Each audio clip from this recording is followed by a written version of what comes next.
So let's talk about men. Now I'm not talking about grown boys and leotards and bright colors and old school I got the juice haircuts and chains. Nah, let's talk about men. Now the world today will have you thinking the queen don't need the king.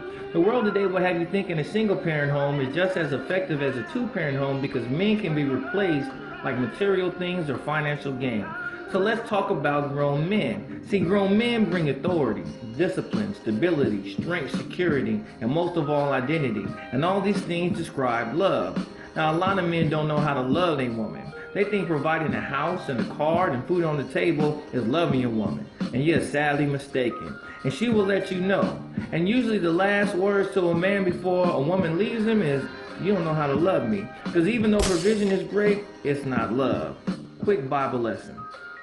Now the Bible says in Ephesians 5:25 that a man has to love his woman as Christ loved the church, and he gave himself for her. Then Ephesians 5:28 says you ought to love her as you love your own flesh, and a man that loves his wife loves himself. Then Ephesians 5:29 says no man ever hated his own flesh. Now this is where the Bible tells you how to love a woman. The Bible says you gotta nourish and cherish her like you do your skin.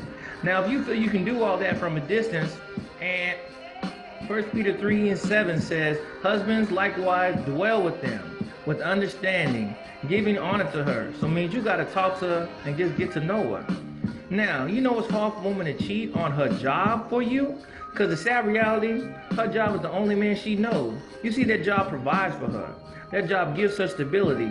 That job gives her security. And most of all, that job gives her her identity. That's why she'll leave you before she leaves that job. Now, if she can get all that from you, she'll drop everything. Proverbs 31:23 says, her husband is known in the gates, meaning he is her identity. A woman will only give submission, trust, and loyalty and respect to a man she identifies with mentally.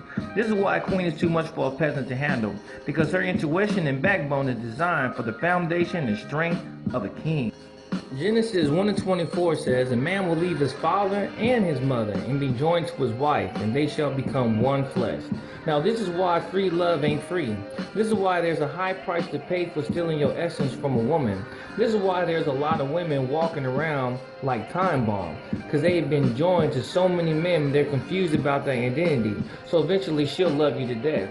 See, grown men know that a woman is their earth, so when you sow into her, you harvest in the image of you. So if you infect her, maliciously dissect her, pollute her, or just plain dilute her, you will harvest distrust, confusion, agitation, aggravation, and divide in the future generation. This is why there's plenty of Planned Parenthoods in black neighborhoods, because they know you don't know the true value of the next generation. They know you don't know your identity. They know if they could divide the man and the woman, they wouldn't have to come kill your children. They knew you would bring your kids to them for them to kill, and they would give you breast cancer at the same time. A grown man knows he's responsible for the woman he sows his seed in. This is the end result of lack of self-control in men and women overwhelmed by the responsibilities of being a man. Grown men know if they don't teach or influence their children, someone else will. When you give up your family and mom has to turn into Wonder Woman to take care of the kids, this is who they spend all their quality time with. Do you know Adolf Hitler's propaganda campaign used movies and TVs to program children all day? And now in America, you can find a TV in every home and you can watch your cable on your phone. And this is what they are teaching our children every day with no opposition. They are teaching this to our children, our kindergartners, because this is what a man's sole responsibility is, to protect the hearts and minds of his women and his children, and let them know a man gives the family identification and it gives them love. A lot of people don't know that. Do you know that these guys ain't doing this just because they're doing it? These ain't war skirts. These are leather skirts and high heel pumps. What does it say about these men? And this is who our children look up to when there's no man in the house, because when mom is doing her Wonder Woman thing to provide and dad is doing whatever he's doing to provide, that divide leads these people to influence our children. You cannot replace fathers. You can't replace them with money. You can't replace them with material things. They've got to be in the house.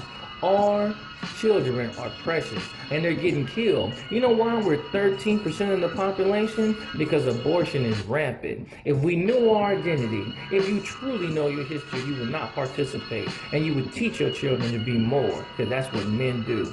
May God bless you. I hope you understand everything I put out, and do your own investigation so you can see for yourself.